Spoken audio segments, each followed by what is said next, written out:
my intent was to explore how Bitcoin changes people. But what I found was that that's not so much the case. What I found is that Bitcoin creates an economic framework for excellence. And instead of just changing people, it attracts the right kind of people with the right ingredients. And then it reinforces or it rewards attributes or virtues or behaviors that are more aligned with excellence as opposed to average. Hey, I don't want to write a moral book about morals. If you want morals, go read the Bible or the Quran, right? Like, I want to write a book about virtue. And this for me is very special about the Japanese, is that they didn't have like a religion, so to speak, like Christianity to underpin chivalry like they had in the West.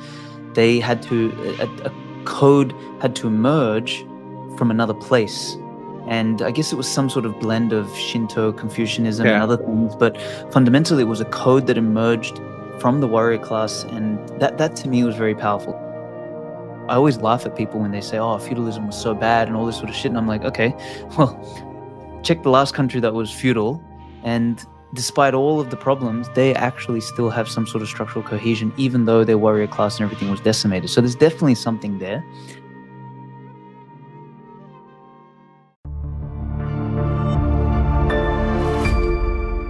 I'm super happy to have you today, Aleks. Thank you for having me on. To discuss the Bushido of Bitcoin, but also to discuss your work in general. How things are going for you today? Very good, man. I'm very busy at the moment with the new product we're building, and I haven't really given the book enough. I haven't done the book justice. I haven't gone on any podcasts really to discuss it as much as possible. So I'm looking forward to discussing it here, and I need to go and do a roadshow on it. But yeah, very, very busy at the moment building. It looks like there are so many practical lessons to draw from the book to actually go through the period that we're starting to see, you know, unfolding in front of our eyes. It's getting a bit hectic and crazy around on the planet since the beginning of the year, right?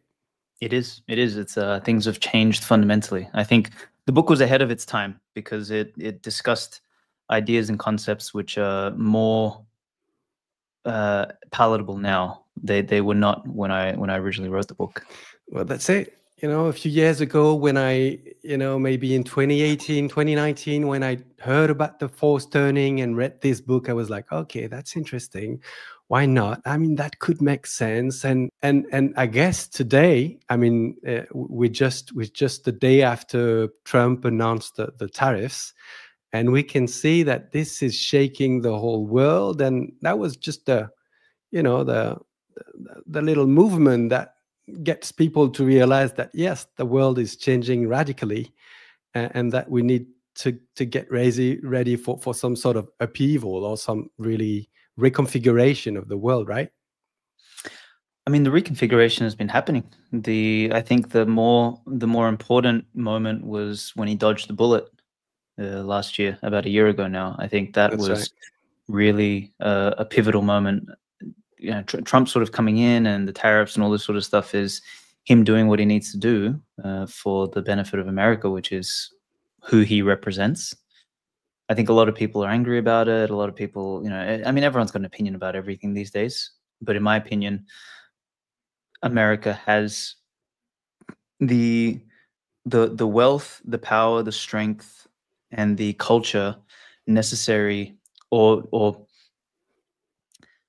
it's got the wealth, strength, power, culture necessary to worry about itself first and put itself first and not worry about the rest of the world. And I think that's a good thing. And in my opinion, that should have happened after World War II. Instead, America got turned into basically like an enforcer of liberal democracy around the world, which has been such a waste of resources, such a waste of time, such a waste of energy.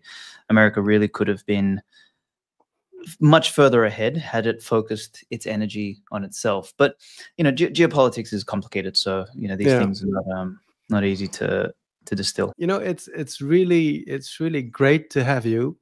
I've been doing this podcast for 3 years, basically Wow. translating what I regard as fundamental text to learn about the multifaceted nature of Bitcoin, and reading them in French. And for some reason, I hadn't read your work yet, although you write a lot. And since I heard about you, since I listened to you on the podcast, which was John Vallis a few years ago, I felt really, I was really interested in you, because you shared a lot of your life trajectory, which was moving and really interesting. And also, I recognize a lot of common interest with you. And so it's high time that I read some of your work. So I've already translated and read a few excerpts, mostly the introductory part of the book, so that people get a feeling of the overall intention, what you're trying to do, why it matters. And we can discuss all this. But really, it's thanks to my friend Yamari. Is a guy who lives in Saint-Malo. Saint-Malo, do you know France? Have you been to France already? I've passed through France. I was in Annecy, and I Annecy. went to Strasbourg as well. So they're the two places that I've been, but I haven't been around enough to know France Right. very deeply. Well, Annecy is beautiful. It's right on the other side, facing the Atlantic. Saint-Malo used to be a pirate city, so it has a very independent spirit. Those people have got their own culture. They've got their own flag above the French flag, Oh, really? and they've got this culture, and this friend Yamari has established a Bitcoin meetup there. And next time you come to France, we make sure you join us. I'm sure this place is going to be very inspiring to you, because it's also a place where we had liberal thinkers and traders. So there's something to say about this place. And he told me, you should read Isaiah's Job. You should read Isaiah's Job. And I knew you had written stuff about the remnants, but the remnants, I mean, that didn't ring a bell. I didn't know what to do with this word, the remnant. And, even when I translate it in French. So at the end of the day, I read the thing, translated it, and we did an episode on it. And it was beautiful. And especially since Yamari insisted on also building upon your analysis of the book, which I found really insightful, helpful to sort of transpose Isaiah's Job to the current context, right, and to our experience as Bitcoiner. So anyway, that's how we decided. Okay, we should do the Bushido now, and we should invite Aleks. And so that's why you're here, and I'm very thankful that you accepted this invitation, right? And I'm very happy to be here. Thank you. Okay, so what I've done so far in the podcast, I think I did a relatively good job at presenting, the uniqueness of Bitcoin, why it's upgrading money, why it's disrupting society, why it's shifting the balance of power between the individual and the collective. But one thing that I've really wanted to do since the beginning is also addressing how Bitcoin is changing us individually and collectively. And that's the sort of thing that I think you're tackling, the influence of Bitcoin on the morals, on the virtues. And I think that's really what you're focusing on, right? And the Bushido, I feel, is really a wonderful tool to dig deeper into all this, and also to guide a little bit this transformation that's happening and that needs to happen, to navigate the coming years, really, right? Yeah, I mean, to sort of also, you said you've only touched the beginning of the book, right? You haven't gone through the whole thing, correct? Yeah. Okay. So as you get through the book, you'll find that originally my intent was to explore how Bitcoin changes people. But what I found was that that's not so much the case. What I found is that Bitcoin creates an economic framework for excellence. And instead of just changing people, it attracts the right kind of people with the right ingredients, and then it reinforces or it rewards attributes or virtues or behaviors that are more aligned with excellence as opposed to average. So it's a little bit of a different take. It's not so much the Bitcoin fixes you, that it's you need to have the right ingredients inside of you to for Bitcoin to have a positive effect on you. Because actually what I found in writing the book for over a couple of years was that Bitcoin actually breaks more people than it fixes. Really? More people who get into Bitcoin become degenerates or retarded or Lambo bros or drug addicts, or it's actually less of the people that I met got better with Bitcoin. Really? Yes, and this is news to most Bitcoiners. But the truth is, more people that touch Bitcoin become shitcoiners. It's a very, very small remnant of people that become actual Bitcoiners, and then an even smaller degree of them become like actual Bitcoin maximalist fanatics. Yeah. And I've come to believe in everything I've written, everything I've explored, that there's a you've got this nature nurture about human beings. Like we have this nature about us, but then the nurture kind of enhances your nature. And for me, this book was about letting the people who will listen know that, hey, you are going to be an individual with a large amount of capital. You must also now begin to develop the character that is worthy of that capital. Yeah. Because if you have, I've got this, I did a post a little while ago, which was like a quadrant, it's like has character, lacks character, has capital, lacks capital. And sort of in that quadrant, in the bottom left-hand side, lacks capital, lacks character, you've got like Karl Marx, and then in the top right-hand quadrant, like has character, has capital, you've got like someone like Steve Jobs. Bottom right-hand quadrant is has capital, lacks character, that's like a Bill Gates. And then, has character, lacks capital is someone like a Nietzsche, for example, or whatever. So it's important. My argument is that wealth brings power, and power necessitates responsibility. Power is a weight. It's something that you must carry. If you are to direct it right. It's an enabler, but it's a burden as well. It's a burden, exactly. And everything in the world is like that. Everything is an enabler and a burden. There's no such thing as a right without a responsibility, and there is no such thing as a responsibility or a privilege. Sorry, there's no such thing as a privilege without a responsibility, right? Just like your kids. Your kids are the most precious things you'll ever have, and that's where you're entrusted with the highest responsibility, right? Correct. 100%. If you fuck up with your kids, you fuck up big. Exactly. So what the book is a call for is to understand how to build, or how to nurture, how to encourage, how to develop the best character. And then the question is, okay, how do we understand what is the best character, or what is the strongest character? And it's not Aleks telling you you have to be like this, right? So this is why I use the word Bushido, is that, Bushido was a Japanese feudal code of virtue. And it wasn't so much, I don't like to use the word code of like a moral code. I like to think more in terms of virtues than morals, because I think virtues are upstream of morals.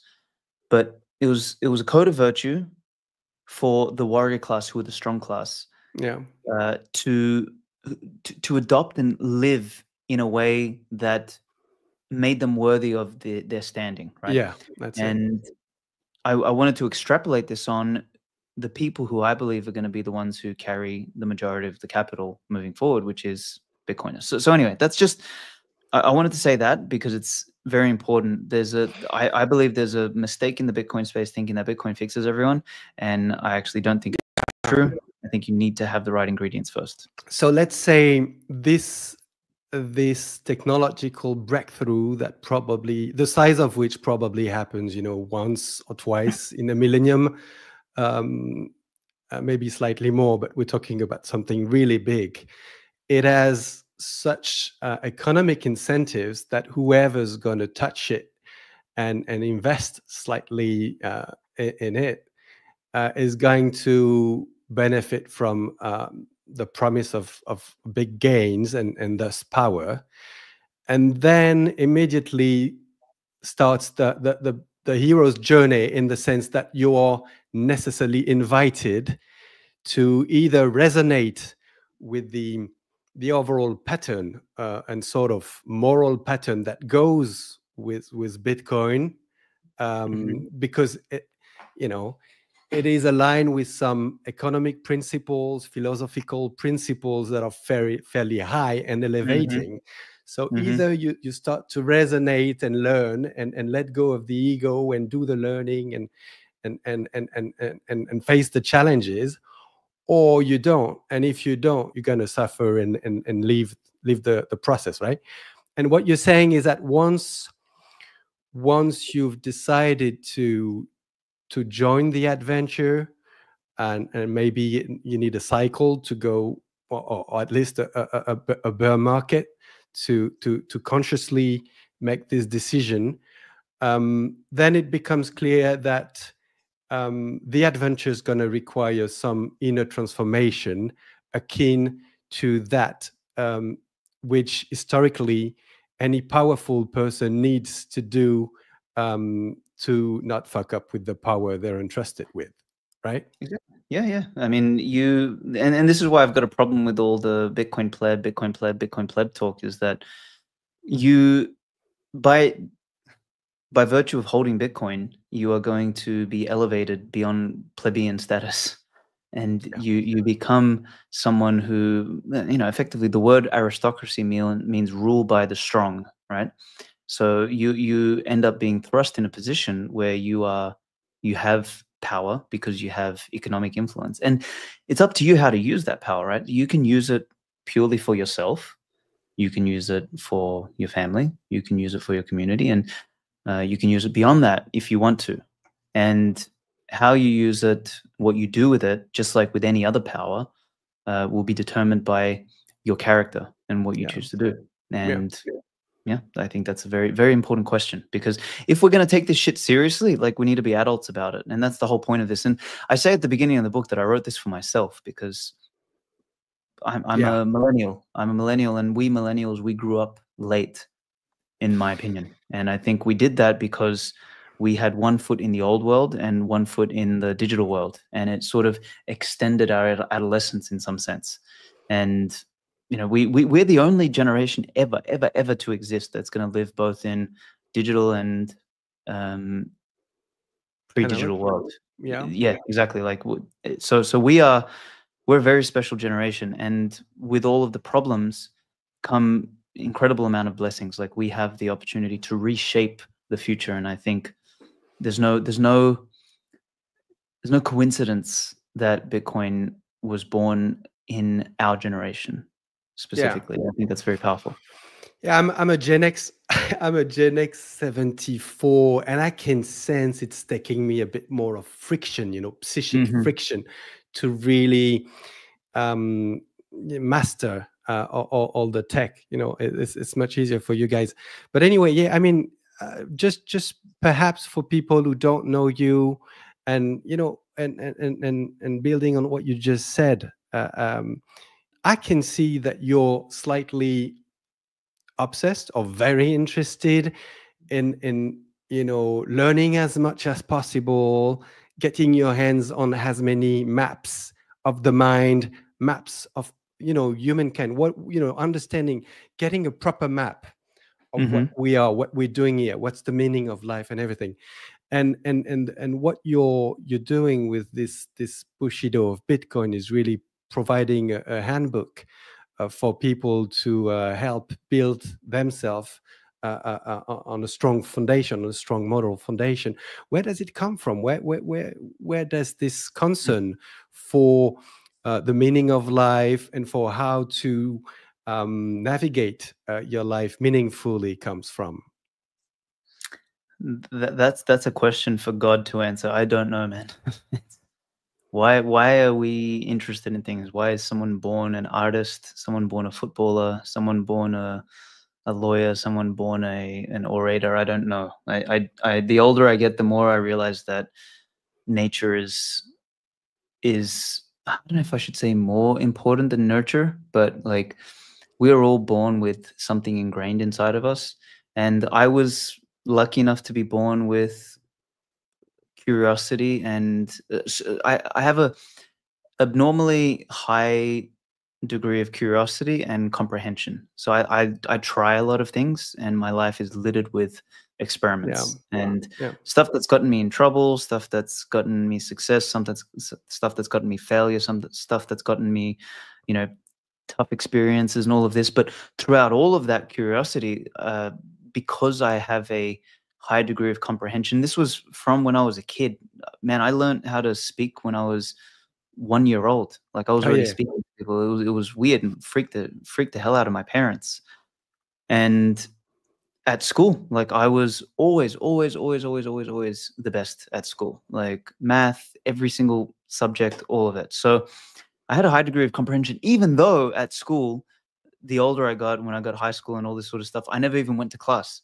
But I'd go to one class and I'd still beat everyone. So it was just something I had. So you couple those two things, I guess, this natural curiosity with natural comprehension, and I was able to understand things and have something to say about them. And over time, I guess I became somewhat articulate at expressing these things.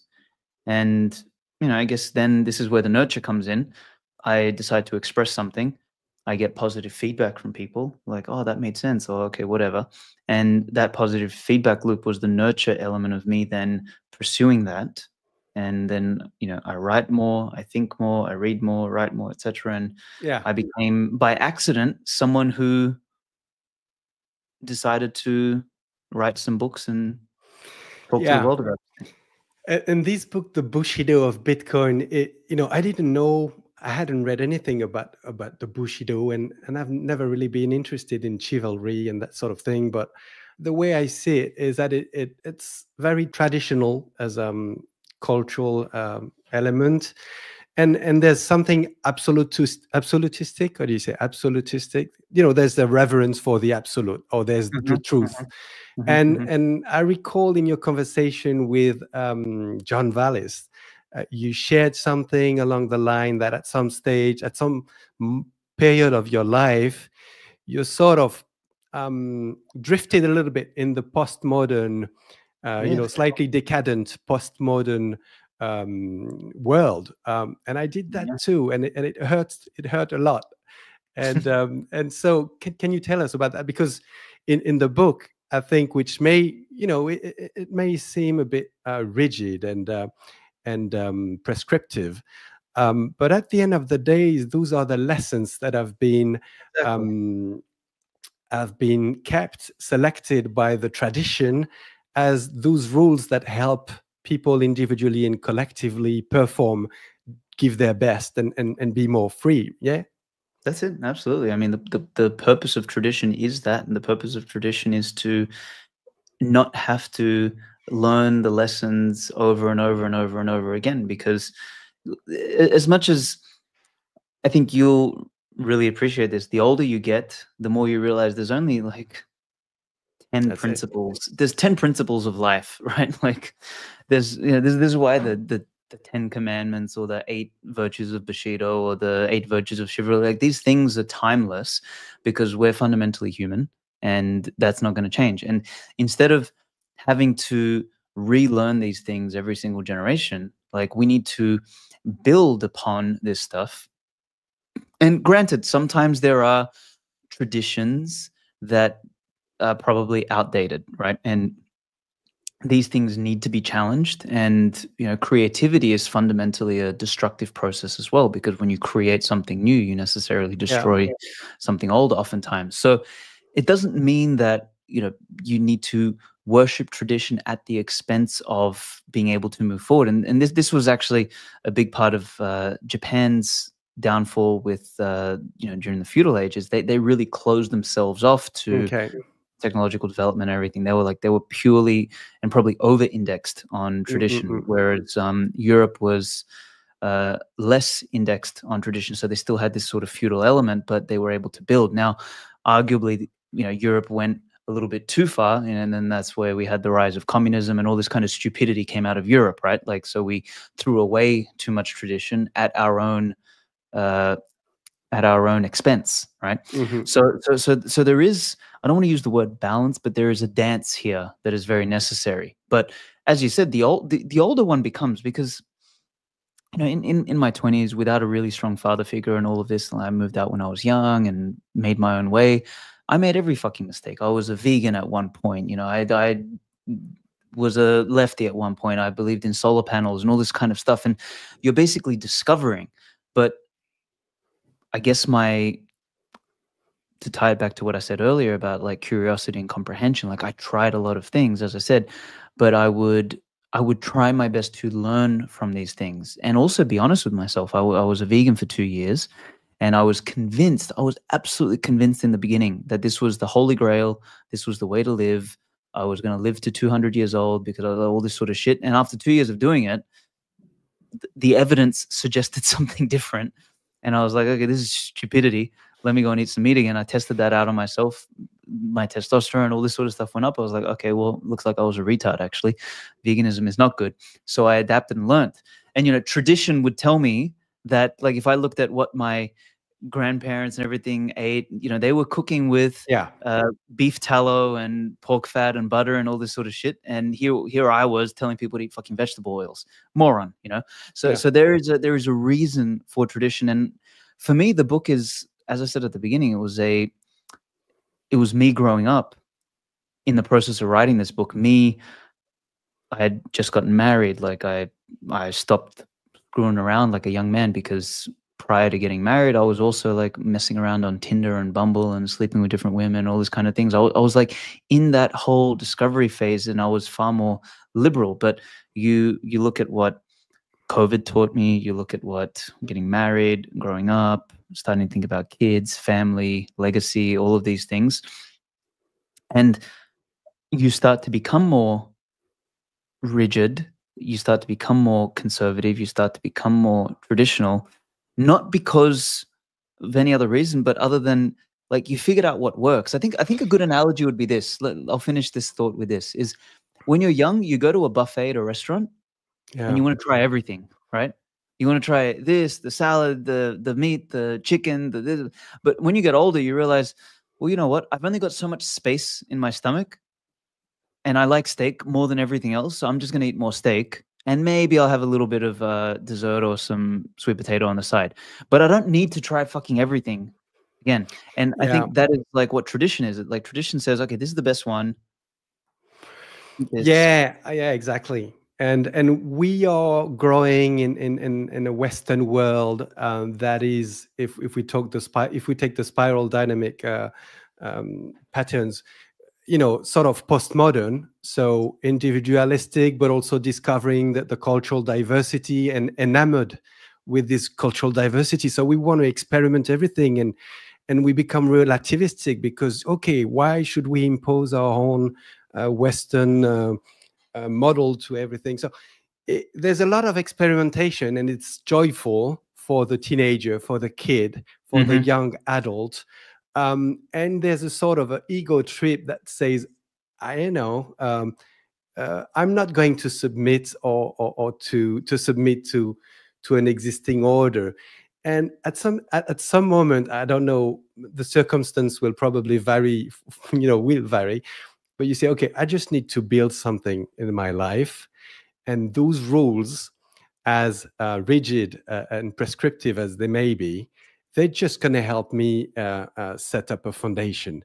And that doesn't prevent me from being creative and just unique in my expression of life. It's going to be like playing jazz or music. There's a tempo, there's a melody, and then there's space for improvisation. But if you don't play within a frame, nothing's going to happen, right? Exactly. It goes from music and turns into noise. And that's the thing. Yeah. Tradition, that's a very good analogy. Tradition enables you to create music because it gives you a framework and boundary, whereas complete freedom and liberalism and all this sort of stuff gives you fucking noise because there is no framework. It doesn't sync up with anything. It's just a mess. And you see that in the way these completely liberal, unhinged societies are, is that there's men are women, women are men. You got 36 genders. Like none of it makes sense. It's like it's detached from the stuff that we've spent thousands upon thousands upon thousands of years learning, and we're just like, oh yeah, well, let's just throw all of that out and start again. It's like, you build wealth by compounding and building upon that which came before. Like, and that wealth could be capital wealth, like monetary wealth, or it could be intellectual wealth. And what liberal societies do is that they, sure, they take the idea of something is no longer working, so let's readapt it, let's change it, but they take that to an extreme degree, so they throw everything out and you start from a blank slate, and the blank slate is ridiculous because human beings don't change that quickly. Right. Now your book brings us to the situation where basically you acknowledge that Bitcoin has sort of won, and that it's going to change institutions in such a way that the environment will be much more enabling for individual to deploy, express their full potential. So that's kind of a very optimistic. Well, we can be optimistic, but at the same time, your book is very much a warning. It says, okay, it's not going to be that easy. There's a difficult period coming, and you're going to be challenged. You're going to be tempted. You need to build a strong character, right? That's and so you come up with this quotes, this civis pacem para bellum. So if you want peace, you need to prepare war. It's about not resting on your Bitcoiner's laurel. It's being vigilant. And so what do we need to prepare for? Yeah, so I'm glad you brought this up because some people have taken for granted that when I say Bitcoin's going to win, they think it's automatically a good thing. And it's very good that you brought that up because I think Bitcoin winning the economic game is a given because it will. It's too much of a black hole. It's got too much economic gravity. And if Bitcoin was going to die, it was going to die 5 years ago. Like if Bitcoin didn't die then, it's not going to die tomorrow. The question is what happens when Bitcoin wins, and that to me is still the unanswered question. That's the more important question: is that, hey, Bitcoin might win economically speaking, but hey, let's say all the governments hold it, and the people holding the Bitcoin are a bunch of degenerate morons, and what have we won? Nothing. Like it's actually not a good situation. Another one is that, like, let's say the whole world like blows itself up because of poor leadership, and like we destroy cultures, we destroy everything. People seem to forget that Bitcoin measures wealth.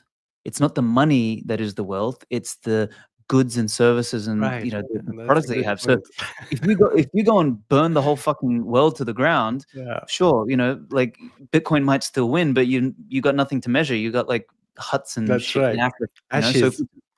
So if you turn the whole world into Africa, then I don't care if Bitcoin won, you still went backwards. So that's for me the more important thing is I think Bitcoin's got too much economic gravity. People will flock to it, but in the process, and this is where I also disagree with all these accelerationists, these idiots that are like, oh yeah, like let the central bankers and let the bureaucrats burn it all down to the ground. It's like, you're an idiot because Bitcoin, as I said, Bitcoin is not wealth. Bitcoin represents wealth. So it's very important for us to understand that. So my, therefore, the question is, all right, how do we stem that flow? Like, how do we stem that destruction? And the only way to do that is by strong men getting off their fucking asses and doing something about it. Like the whole, and this is why I've become less and less and less of a libertarian over the last couple of years, particularly during writing this book, is that the libertarian position is very defensive and very hands-off. It's like, oh yeah, don't tread on me, but I'm not going to get into politics. Fuck that, because politics is for idiots. Well, I agree with you. Politics is for idiots. But if you take that posture and you leave a vacuum, who's going to fill it? Yeah. the parasites are going to fill it. And that's you why need we're to running. engage in the game. Yeah. If you want to have make to a engage in the difference, you game. need to engage. Yeah. Yeah. You have to engage in the game. And the biggest thing that we have done over the biggest mistake that good men have made over the last 100 years, if they've let the weak, ugly, and parasitic men take charge, and in the process, they've run the fucking ship right into the corals, right? Like we're in the wrong place. So we need to fix that, and we need to adjust course. So to come back to your original point, Bitcoin will win, in my opinion, economically. We also need to win culturally in order for that win to mean anything. And that is where, like, I use a phrase in the book. I say I'm not an optimist, I'm a contrarian optimist. And that's important because a pessimist to me sees the future as worse. I still believe the future can be better, but I'm contrary enough to understand that it's not going to be easy and it's not going to be simple. We're not going to have some, Bitcoin's going to win and happy days, or AI is going to save us all, or technology, the singularity is going to come. No, fuck off. Like the future is not promised. I have the courage to see a better version of it, but I recognize that we've got to go through hell in order to do that. And in order for us to go through hell, we need come back to the character, the virtues, the strength in order to endure that. That's right. I mean, we can see it. Bitcoin is bringing transparency to the monetary system. I mean, it's opening people's eyes on what is this massive theft that's been playing out for centuries, and it's not just Bitcoin. I mean, the social media, everything. We can see that truth. I mean, the quest for truth is there. It's growing. There's more and more people who are attracted by. They want to find the truth. There's more and more possibility to gain discernment in a world that used to be, really. Subject to only a few narratives. You didn't have the choice. So, and this is a big fight. This is a fucking big fight, because there's going to be a lot of resistance from all those who don't want to be shed light onto them. Right? It's going to be a period of conflict, as you say, and you mentioned the term interregnum, which is this transitional phase, right? Can you explain it? Yeah. So interregnum basically means period between the kings, or period between rulers, right? And that's we are in the period between fiat and Bitcoin, right? Like we've been on the fiat paradigm, and at some point there will be a Bitcoin paradigm. And right now we are in the middle of both paradigms. We are in the middle of and it's not only the two different financial paradigms that, with this comes different social paradigms. We are at peak liberalism, and at the same time, we've got a more conservative culture sort of re-engaging and regrowing. So there are two differences. Then there's also the socio-political element, and this is something that was talked about at length in Sovereign Individual, is like you change the way you change the returns on violence, and you change the structure of the society when you can't extract wealth as easily. And that's another big impact that Bitcoin obviously has. So you've got all these sort of changes, in my opinion, that are huge. And you said the magic word earlier is conflict, and this is again something where I disagree with a lot of people who are what I call naive optimists. Is they think that technological acceleration is just going to solve everything, and that we can somehow move to a world beyond conflict. And that's so dumb, because, like, first of all, we are so far away from any of that sort of stuff becoming a reality. It's not funny. Like, we're going to have way more conflict in the next decade or two than we've ever had. And, maybe that conflict is not as kinetic as it has been in the past, because the cost of kinetic conflict is very high. But it'll be intellectual conflict, psychological conflict, social conflict, cultural conflict, economic conflict, all this sort of conflicts. Like we are certainly far away from peace. But furthermore, as long as there are human beings on the planet who have differing opinions and different preferences, there's going to be conflict. Conflict is a standard, and if you are not equipped to deal with conflict, you are going to be crushed. Simple as that. And this is the whole point. And you're not going to grow. And you're not going to grow if you cannot face conflict. Right. That's what you said in your book. I really liked it. I mean, I really agree with this point.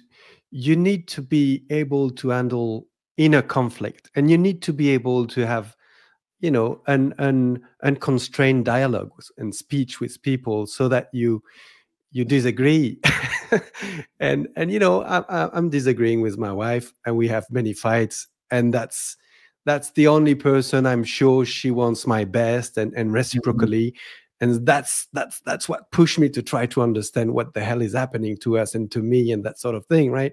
So that's the sort of conflict that helps us let go of those bits of ego that you need to let go if you want to be a better man, right? So I like that. And you said back to the interregnum thing. So back to the interregnum. So it's going to be a period of higher conflict. Yeah, and we need to build fortitude. We need to become more warriors. And I would say, okay, if I've been in Bitcoin for a few years already, haven't I built all the strengths, the perseverance, the asceticism needed to navigate this interregnum? How am I going to be tested? What new challenges am I going to face? Am I going to be tempted to spend it all and become and just fall back into hedonism and you know what's lurking by? Well, I mean, I think it's definitely beyond just the economic vices that you're going to be faced with. You're going to be faced with, I don't know, you run a podcast, you're a public figure. Like, who knows in 5 years, like, will these podcasts come back to haunt you because people recognize you somewhere? Like, and you know, knock on wood, I hope that doesn't happen. But I'm the same thing. I'm a public figure. Like, I talk less and less and less and less about Bitcoin these days because I'm, you know, thinking, wait a minute, do I want that to be known and public? You know, later when I'm, you know, 5, 10 years from now, entering an airport somewhere, and you know, they ask, hey, do you have $10,000 or more that you're carrying with you? No, I don't. Sorry, sir, what about that seed phrase that you're keeping in your brain? And they give me a fucking lobotomy or something like that. You know what I mean? So it's like, I think we've got many, many dangers and risks that we haven't considered yet. And this is the problem. This is the challenge with the interregnum that I think people have underestimated, is during the interregnum, you have different paradigms clashing, different rules that apply in the different paradigms, and therefore, so different rules, different technologies, different norms, different cultures, different everything. So they don't match very well together. And when there's confusion and extra conflict, there is extra opportunity to be scammed, to be taken advantage of, to, you know, be killed, robbed, stolen from, like all of this other stuff, to be lied to. Like, it increases the surface area. It's true. For conflict, and we need to be prepared for that mentally, psychologically, physically. And the thing is, you have a section in your book that's called a warrior in the garden, I think, something like that. And you say it's better to be a warrior in the garden than a gardener in the war. And the thing I reflected upon it, I said, are we really in the garden? Because it's, you know, we are bombarded with psyops, with a lot of shit, you know, everywhere. My kids are probably the only, or, you know, there are not many kids in their classroom who have, who are contemplating different point of views, though they're not totally brainwashed. But the way we see AI and all these things progressing, as you say, the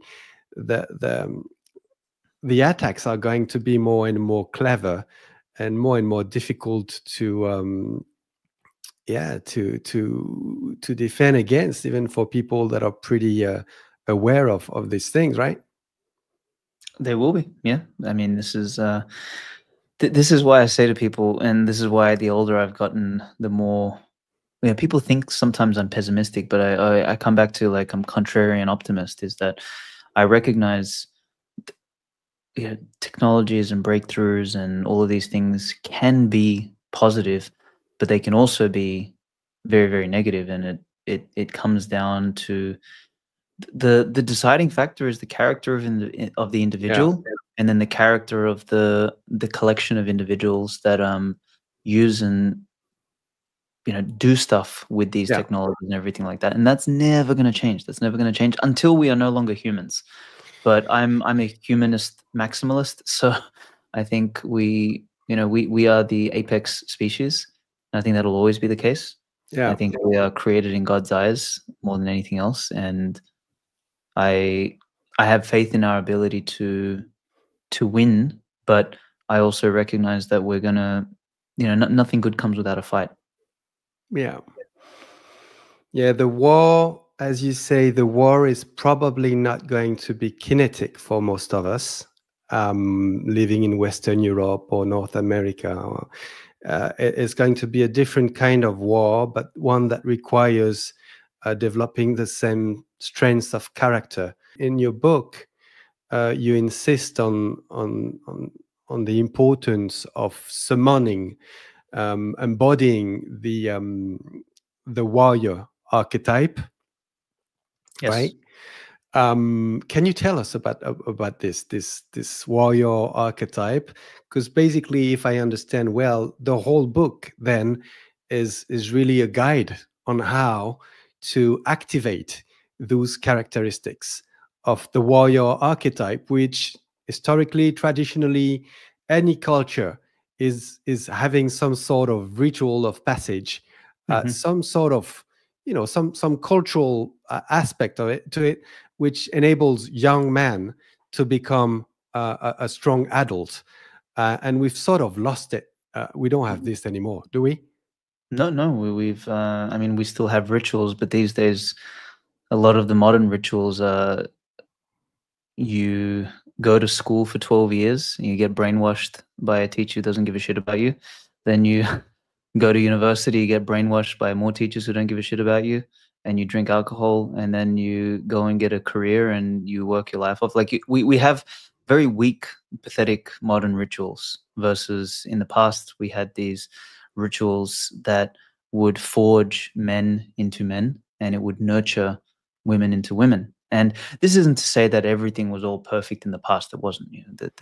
Every period of human civilization has its issues, but at the very least, the older rituals took into account to a greater degree the difference between men and women and their respective strengths, which was very important. So, to answer your question about the warrior archetype, I think of the warrior almost like the white blood cell in in a human being, right? The white blood cell exists to protect the the the rest of the body. If you don't have white Hmm. blood cells, you'll be dead very quickly. So the warrior archetype is almost like the immune system of the Hmm. society, and it needs to be necessarily harsh. It needs to be violent. It needs to be able to attack. It needs to be able to defend. It needs to be able to establish a border, and it does this through the application of force. And discernment. Exactly. But see, discernment comes after, right? Because if like the fundamental reality is war and warriors uh, do this through the application of force. So now, if you have the privilege of applying force, you also have the responsibility of discernment. So and therefore, so then, how do you build a moral or like a moral framework for the application of this force? And this is why the great cultures of the past always developed some sort of code of virtue for their warrior class, whether it was Bushido in Japan, Yeah, whether it was yeah. chivalry in the West, etc. So that's the so when I think about this sort of warrior archetype, is in the modern world, we've kind of replaced the warrior archetype with the soldier archetype. And I would say the difference between a warrior and a soldier, like a soldier is like a descendant of the warrior, but a soldier is more someone who just follows orders. Yeah, that's right? it. There's less individualism to it, less Le- agency. Less agency. Agency is probably the better word. Exactly. Mhm. So whereas a warrior is a being of high agency Yeah, who chooses, whereas a soldier is lower agency who is told, right? And that really matters because we've conflated in the modern world, warriorhood with soldiering, and it's an incorrect conflation. There's definitely a relationship that's right. between Yeah. them, but it's not 100% accurate.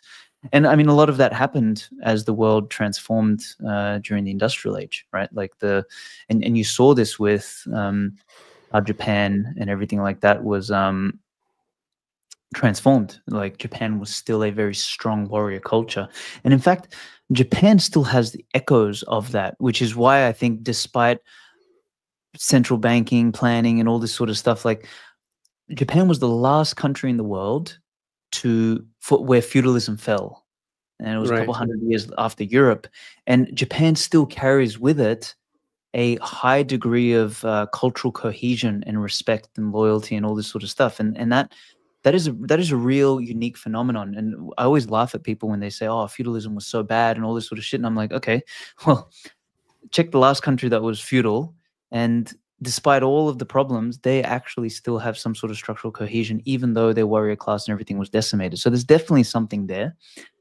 But anyway, to come back to your original thing, it's the warrior archetype has been missing or has been devalued for decades, and for a century now, as the world shifted. And I don't know if we'll ever get the same kind of warrior archetype back, because the world obviously has changed and things have moved, and the nature of kinetic conflict is very different than when we had swords, right? Like we're in a different place now. But who knows? Maybe now that dropping a bomb on an entire city is too expensive, morally, psychologically, economically, and all this sort of stuff. Maybe somehow things move back to, I don't know, maybe there's going to be Iron Men who act as like the new knights of a new world, right? Like you have this exoskeleton suit that you fly around with, and that comes with great power, but it also comes with the great responsibility as well. So I don't know. I'm interested to see how all of this develops over the next 50, 100 years. Yeah, because today in France or in Canada or wherever, what are the modalities, what are the circumstances that I can find in society to activate the warrior archetype? I mean, probably in some sports and martial arts, where there's still adherence to the culture, to the roots, to the philosophical roots of the art. Perhaps in the Boy Scouts, although I'm not sure Boy Scouts are still what they used to be. But Child Scouts now. there are not so many avenues for that, right? Anyway, so you at some stage in your book you make reference to the different codes, and their similarities, as you were saying. There's a lot in the Bushido code that you find in sort of Christianity, but also in the chivalry code and that sort of thing.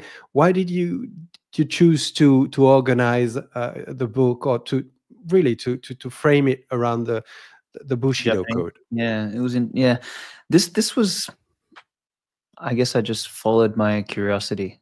The original idea came after a conversation I had with Eric Kaysen in 2022. And we had both discussed one of my favorite books, which is called Shogun by James Clavell, right? which is set in feudal Japan. And I first read that book when I was in Germany during the lockdowns, and I remember, I mean, I was listening to it. I enjoy fiction as audiobooks, and I remember just like listening to this book, and it's just so well narrated and obviously beautifully written. There's very, very few books that are written as well as that. And the book would transport me like mentally back 300-400 years. and I'd be listening to these people like with such a degree of honor that if they said the wrong thing, or if they slightly insulted their liege lord or something like that, would literally take their own life. And then I would walk outside and I would see people wearing masks in the middle of the street. I was like, Yeah. I'm born in the wrong century. God help me, like send me back. Like I wanted to pull out a samurai sword and start chopping people down. It was insane. And I grew a deep respect for this samurai Bushido culture, and I went and started doing some digging. And that, along with my I've got a Macedonian background. When I was young, I used to study a lot about Alexander the Great. And as I studied the Japanese samurai, my instinctual or subconscious reference points always came back to Alexander. And then I did a deep dive on Rome, and I did a deep dive on, or somewhat of a deep dive on sort of the chivalric West. Like I read about the Charlemagne and things like that. And I found all of these parallels. And yeah, I still settled on Bushido of Bitcoin because I felt there was something, I mean, you got Satoshi Nakamoto, and sort of there's like this Japanese essence of Bitcoin, and Bushido and Bitcoin both start with a B, and Bushido is very, very much a clear code of virtue. And that to me was probably the real like hook point was, hey, I don't want to write a moral book about morals. If you want morals, go read the Bible or the Quran, right? Like I want to write a book about virtue.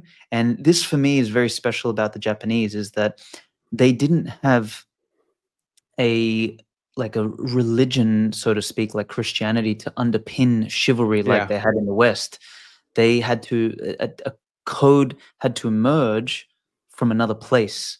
And I guess it was some sort of blend of Shinto, Confucianism, and other things. But fundamentally, it was a code that emerged from the warrior class. And that to me was very powerful. So a long way of saying it was curiosity led me to that. And I think I made the right choice.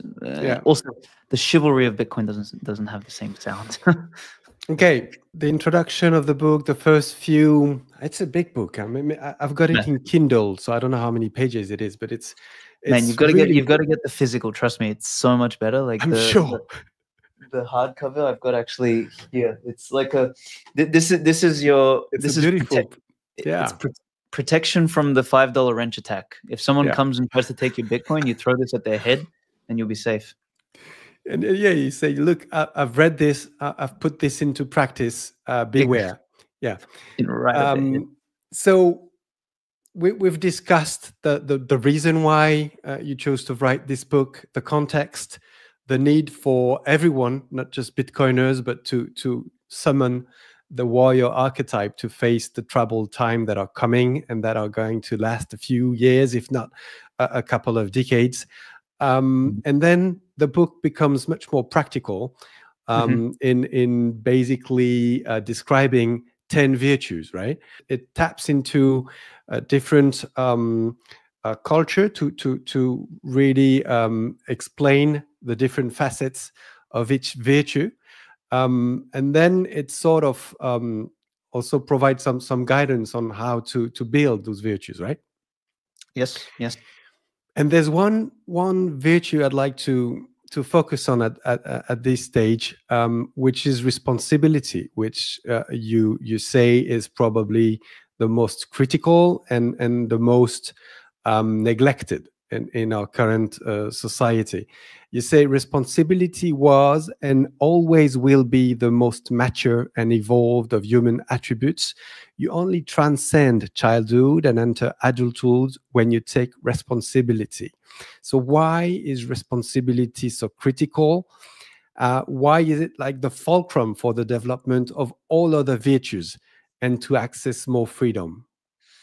Yeah, it's a very good question, and I'm glad you brought it up. When I was younger, I was a real freedom maximalist. Like everything was about freedom to me, freedom to do this, freedom to do that. And then that's why I went through so many phases of like, more sort of liberal mindedness and things like that. And when you're young, that's okay. You have less responsibilities when you're young. And the consequences are less, perhaps. Correct. The consequences are smaller, exactly. and good qualifier, perhaps, because in some cases those consequences come to bite you in the ass, but it's, you know, the consequences have a delayed effect. But irrespective, I was very freedom oriented. It wasn't until I got older, and I think it was during COVID for me, that it really dawned on me. And I wrote an essay for Bitcoin Magazine many years ago called "Responsibility Go Up Technology," which I reference in the book as well. Because, you know, everyone's talking about number go up technology, all this sort of stuff, and I thought, you know what, no, there's something more here with Bitcoin, is that it, you know, the way it works and what it forces people to do is to take more responsibility. And during COVID, I also realized that if you want to take away people's freedom, you don't do it overtly. This is the mistake the communists made in the early days. They took people's freedom and then they had a revolt on their hands. What the modern communists did very well is they just slowly took people's responsibilities away. And when you abdicate your responsibility, you simultaneously also abdicate your freedom over that thing, because you no longer, you decrease your agency every time you give up. Under the disguise of protecting you, right? Safety, exactly. Safety, comfort, and, you know, your protection.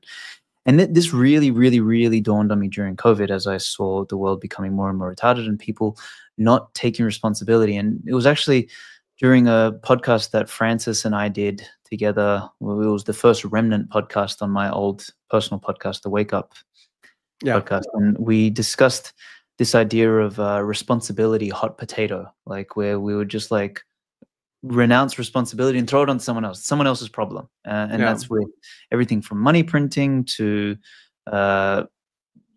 COVID to vaccines to masks to everything. It's like somebody else's problem. It's not my problem. And that to me is extremely immature. And I think the modern world has fundamentally become this place where you no longer know who's responsible for what.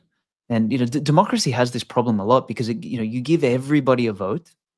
You spread the responsibility so thin that you don't actually know. Like in a monarchy, you know, like ultimately the responsibility ends with the king. There is a figurehead that has the responsibility, and sure, there might be branches of the aristocracy and of the monarchy's structure that has particular sub-responsibilities, but ultimately the responsibility ends with one person. And companies function like this. You know, the ultimate responsibility with the company lies with the CEO, even though he may not have made a particular decision himself, etc. And clearly the world functions better that way, but we have moved so far away from that, where we spread responsibility in such a way that everyone is marginally responsible, but therefore not responsible for anything. The older I've gotten, the more I've realized that responsibility comes first, freedom comes second. So freedom is a value, responsibility is a virtue. And you get the value, you achieve the value by acting on the virtue, right? So responsibility is how you get to freedom. And if you want to increase your freedom, you must necessarily increase your responsibility. And Breedlove and I had a bit of a discussion about this. And, you know, Breedlove is obviously well known for being a freedom maximalist. And he and I had a disagreement about this. I guess his conception and definition of freedom is more about independence, agency, autonomy, and responsibility. But I think that's sort of been lost on the modern world. Like freedom as a pure or absolute concept is, in my opinion, lacks the weight that comes with responsibility. At least etymologically for me, responsibility carries weight with it. And if you want maximal freedom, you need to drop the weight, and that comes with a cost. And you know, so I think there's a very important tension there. And yeah, I spend a whole chapter. There's an excellent section in the responsibility chapter about the psychology of responsibility, and I reference Alfred Adler's work, who's almost like the equivalent of the Austrian economics for psychology. His school of psychology does away with the whole approach to labeling and victimhood and teleological sort of approach of like, oh, like, trauma is why you are the way you are. You know, Adler goes, no, it's not. Fuck trauma. Everything happens to everyone, and the trauma doesn't count. It's what you do with it that counts. So it kind of makes the individual responsible again. And I think that's a very, very, very potent chapter for people to read if they. You talk about depression as not a condition, an external condition, but as the result of your own response to some tragic event that may occur in your life, a deep sense of loss that's going to probably disrupt your hormonal balance, and you're going to feel really shitty, and it might last weeks and months, but your own attitude toward this, and I've experienced it long enough to know what it's all about. But sometimes in depression you're totally captured, and you don't see anything. You've got your dark glasses, and there's no way. But life is providing you many instances, many moments where you have the possibility to take basically come back to reality, come back to and make a decision to embrace life and fight your demons. So I both empathize with the fact that when you're stuck in a deep depression, you don't see much, you don't see anything, you don't see like Dante's Inferno, that there's no way back. But if you're striving, if you want to, life will provide you with the opportunity you can't even dream of, but the opportunity for redemption will come. So the attitude is, and it comes with, as you say, it comes by acknowledging that I'm not the victim. I'm also very much responsible. I need to own what's happening to me, right? I think that's an important point. You have to be the hero of your own story. And I can't remember who said that, but there's like this idea that someone's going to come and save you. Like maybe you get lucky and someone does, but maybe with someone coming to save you, it actually creates a dependence. Like I was at this, there was this guy that I met a little while ago, and he invited me to this men's circle, and he'd been inviting me for ages. And I kind of knew this guy. He was weird. He was a vegan, but he was also like anti-COVID. So I didn't know what to make of him. So after about a year, I decided, fine, I'll come to this men's circle. Maybe I can meet some guys who are like strong and everything like that. But dude, it was full of a bunch of pussies. And one of the guys in there, he was this older guy. And he like broke down crying, saying that, all he wants in life is for like a father figure to come and not to point out the problems, but to take away his problems. And I was sitting there looking at him like, Jesus Christ, like this is not the point of, being a man. Like this is not a men's circle. It actually turned out to be like a fucking boys circle. Like it was so pathetic. It wasn't even funny. And I left halfway through. I couldn't handle it because I thought that these people are sort of beyond helping. But these like, to be a man is to bear the responsibility and to bear the burden of all things. That's the point. And men are rewarded for being high agency. And in order to be high agency, you need to contend with the difficulty of reality that, daddy's not going to come and save you. Like the point at which you become an adult is the point at which, your parents are no longer responsible for you. Yeah, that's it. They're going to die. Your parents are going to die. You're going to be on your own. And what you're going to do? There's And at the same time, as you are referring to this men's group, I thought about the Alcoholic Anonymous group, which is well known for being quite successful in helping people quitting, or at least acknowledging their situation and putting an end to their dependency. And it starts with acknowledging, taking full responsibility for their behavior.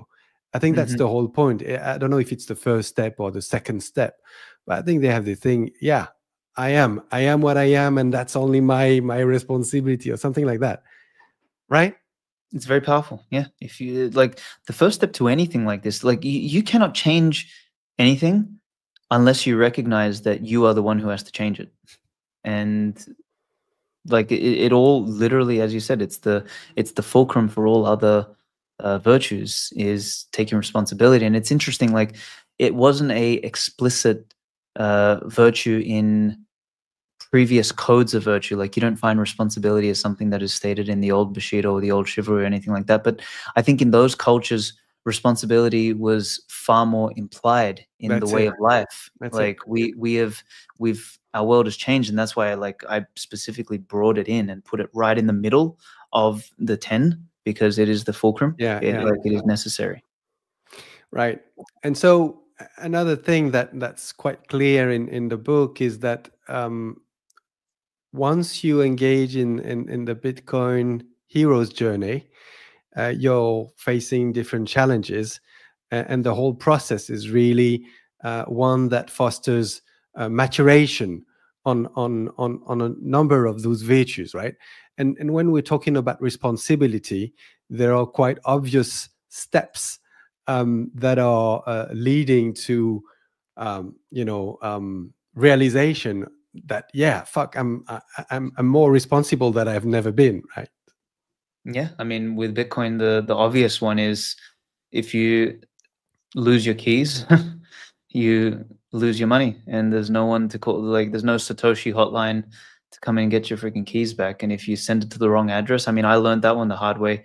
In the early days, I pasted an address and I got a letter wrong somehow, wherever it was, and I didn't take note. I sent it, lost some Bitcoin. And this was back when Bitcoin was a couple $100, so like I lost $500 or whatever it was, like to Bitcoin. And like it pissed me off so much. And it taught me, like, wait a minute, no, this is like, it's not a game. This isn't like your bank account where the bank is responsible for your money, not you. And therefore the money is the bank's, not yours. And therefore you are not free to do with what you want with the money, because you are not responsible for it. And that to me was, early on, I think, Bitcoin sort of, if you are a responsible person, it will forge you, or if you have the ingredients or the desire to want to be more responsible, it will forge you in that way. I know many people who, like, they experience that with Bitcoin, and they don't want to adopt a frame or a life of responsibility, so they just run. They're like, oh, no, fuck that. This is too hard. I'm never coming back to Bitcoin again. And they end up hating Bitcoin for that same reason. Yeah, it's quite a singular life path. It brings me back to what you said at the beginning of the conversation when you say Bitcoin is something you resonate with or you don't. It's not for everyone. No. And one thing is very clear to me is that there are thousands of ways to fulfill yourself in life while staying far away from Bitcoin. There's so much beauty in the world and so much great things to do. But yeah, when you embrace Bitcoin, indeed there is this notion of responsibility that is going to stick with you. I mean, it's quite pregnant in your life, right? And the problem is that you're sort of imposing it to your family in a way. They didn't choose this life. They didn't choose their father, right? She chose a husband, but she didn't know the husband would become a Bitcoiner. Yeah, it's my wife and I joke about that all the time. She's like, if you die, she goes, I'm gonna lose all the Bitcoin because I don't know how to use it. I think we are approaching the end of this great conversation. Are there some notions, some messages that you would like to share with the audience, which is really francophone?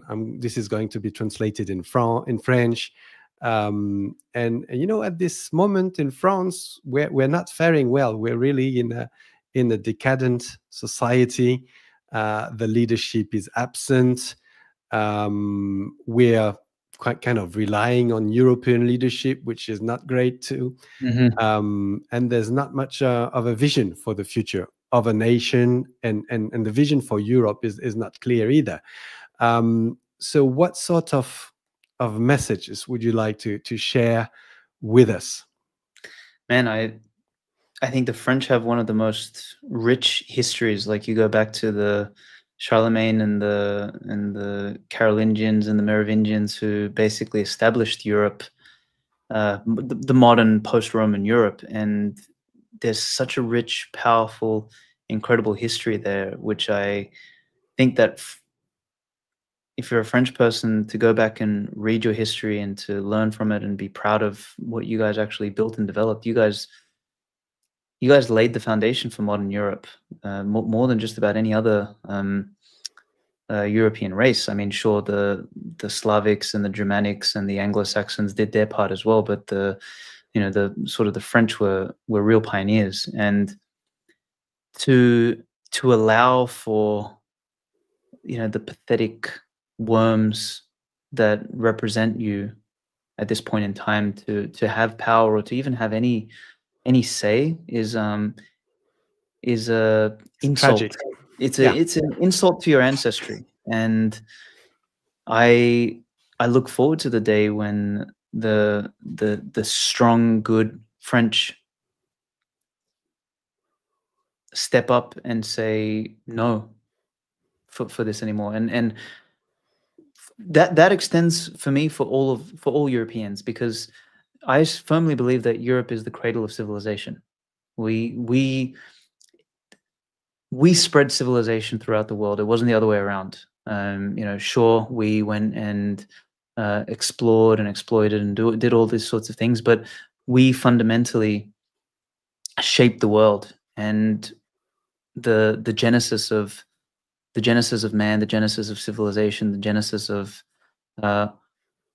most that is strong, beautiful, and good, I believe, comes out of Europe. So there's something special about our blood and our people, and I think it's important to honor that. And if Bitcoin is a tool to help honor that, to help bring that beauty, that strength, that goodness back into the world, then we should use it. Like, the point of Bitcoin isn't to just like hoard it and do nothing with it, and to talk about number go up on Twitter and all this sort of stuff. It's to use that capital to restructure the world and reshape it in line with an ascendant future. And that's one of the calls to action that I have towards the end of the book. I say, our job as Bitcoiners is to bend the arc of eternity towards the good and the beautiful. There's a bonus chapter right at the end of the book. It's a partial chapter from part 2 of the Bushido of Bitcoin. So I'm going to do a second book next year. It's going to be called The Metaphysics of War and Beauty. And I give a taste test chapter right at the end of Bushido of Bitcoin for that, which talks about how beauty is the highest of ideals. And we knew that. It's why Europe is so fundamentally beautiful. Like, even though it's a political and social and economic clusterfuck, the whole world comes to visit Europe to admire the beauty that was developed over the centuries. And France is at the epicenter of that. And to kind of tie off this point, it's incumbent on us, the people listening to this, and the people who will have the capital to make the changes in the future. It's up to fucking us to take the responsibility to make these changes. So it's I invite everyone to hear. Yeah, it's beautiful to hear, Aleks. Thanks for that. Yeah, I mean, your book is really a bedtime book. The book that you have right next to your book, to your bed. I mean, it lends itself, the structure of it lends itself to being read this way, because there are so many virtues you can read about and ponder and meditate. So I encourage everyone to get a copy of the book. I also encourage you to come and visit us in France when you get a chance. Contact me. I'll make sure we receive you properly. There are a few Bitcoin maximalist events throughout the year. So you've been to Annecy, but there's another one in Brittany, and there are beautiful places charged with glorious history that you may want to visit. Okay, so you've got this new book coming up. When are you planning to release it? I was hoping to do it this year, but I won't be able to. I'm too busy Yeah. with Satlantis and everything that I'm building there. So it'll be a 2026 project.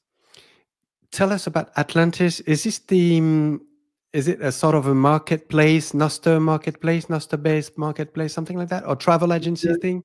Yeah. So imagine Instagram, Google Maps, and TripAdvisor, and probably Meetup.com came together, right? So it's a social app. It is built somewhat on Nostr. I shouldn't say it's built on Nostr. It's more built with Nostr. Mm-hmm. So you can log in with Nostr. You can Okay. bring your social graph and all of this sort of stuff. But unlike most of the other Nostr apps, one of the things that I disagree with a lot in the Nostr community is that people think they can just build a copy or a clone of an existing product, Mm-hmm. and just because it's built on Nostr, it's better. And I don't necessarily agree with that. Just because it's a Twitter on Nostr and Instagram on Nostr doesn't make it special. I think what we have to do is look at Nostr as a new layer for the web. And the way I envision Nostr is it's a rich identity layer Yeah. that comes with a open social graph. So for me, I look at that and then I think, okay, we're going to build a new world. People want to connect outside of the mainstream. They want to be somewhat location independent. They want to be sovereign individuals. They want to know what to do, which events to go to, which places to eat, to visit, to train at, all this sort of thing. So we're building almost like a So it's travel. location centric, like you. Very location centric. Yes. Okay. Yes. It's very location centric. So you can, on web, for example, you can go to, the Paris page or Prague or whatever. Like, we're starting obviously with larger cities, and then as the app grows, we'll go to more smaller locations. But there you can find your local people, you can find local merchants, and the stuff that gets recommended to you is based on your interest in social graphs. So like, if you come to Brazil, for example, for the first time, you don't know where to eat, what to do, which gym to go Okay. to, which anything. But because you might follow me, and if our interests overlap, the places that you get recommended on the map Yeah, beautiful. are places that are relevant to you. So it's like takes the dynamism of a social app with the directory element of a travel app, and it kind of merges these two together. So it's a very novel idea. It's a very huge project. We've been building it for a year now, and we hope to launch it in June. But that's where 99% of my effort is going right now, and everything else is secondary. Are there places where where you share information about it, just Yeah, for people to get acquainted with it? Absolutely. So people can check out the alpha now. So if you go to satlantis.io, so it's basically Atlantis with an S. So think sats. Satlantis, right? Yeah. So if you're already an Nostr user, you're already a Satlantis user. So you can log in with your key. And if you're on web, you do it on using an extension. And in the next couple of weeks, we'll release the mobile app. And if you're not, then you can sign up. You can sign up via Nostr, or you can sign up, like, if you don't care about the Nostr element, you can just sign up with an email and password, and then you still have a Nostr account, but you have to then extract your key from us later. So it's made for both normies and for Nostr people. And it's for people who are on the move, either nomads or just Bitcoiners traveling, or right? It's fundamentally more for people on the move, but it's also for people building local communities. So the idea is that you can, if you're not using it for travel, you can use it to collect all the best places in your local city, and you can actually be someone like, so for example, when you said, if I come and visit you guys, instead of me asking you, hey man, where's the best places to eat while I'm there, and what should I do, where's the Bitcoin places, you can have your own collections. So like, you can have your best cafes, best places to spend Bitcoin, whatever, and you can just send me that folder or that collection, and I can look at that instead of having to bug you. So it does community, and it does people who are mobile. And the utility for people who are mobile is they can join communities around the world. The utility for people who are local is that they can build presence and community locally. And how are you going to manage to onboard, say, non-Bitcoiners, but non-Bitcoiners nomad, or pre-coiners nomad? let's say people who are not yet into Nostr, you have a process that makes it frictionless, I guess. Exactly, yeah. So you can still sign up with an email and password and you don't even know that you're on Nostr. But under the hood, it's all connected to the Nostr network. Yeah, it's beautiful. All that's being developed using this identity layer. A couple of days ago, we were talking with Pierre Corbin. Pierre Corbin is developing the Pay with Flash thing. Really exciting, all this work. Well, Aleks, it's been really wonderful talking to you. Hope we get a chance to talk again, meet again. Your book, where shall people buy it? What do you suggest? Yeah, the best thing, go to Bushido of Bitcoin.com and first of all, watch the trailer. Have you watched the trailer for the book? No. Oh my God. As soon as you get off this call, watch the trailer. I promise you, it'll fire you up, and make sure you do it with the headphones on, okay? With the music. Okay. Watch the trailer, and then there is a link to buy the book on Amazon there. So Amazon is the cheapest way to buy it. I do have a special edition that you can buy for Bitcoin, and that is not available on Amazon. It is a different print. It is done with thicker paper and is done in color. It's absolutely gorgeous, and very few people have it. So it's a special edition one that you can buy for Bitcoin. And yeah, Bushido of Bitcoin. You certainly do a lot of beautiful things. I mean, the time, is that the Bitcoin Times? Oh, the Bitcoin Times, yes. This is beautiful. It's not just very very great articles, but it's beautiful as an object as well. Thank you. Anyway, Aleks, thanks a lot. Wish you all the best, and we stay in touch. Absolutely, my friend. Thank you so much. And in the future, we'll do a show when Satlantis is officially in public. Yes, and we'll do a deep dive on that. Let's do that. Yeah, I'm doing another program that's really on that sort of businesses, so we do that. Okay, Aleks, take care. Right. Bye bye. Thank you, my friend. Ciao, ciao. Thanks.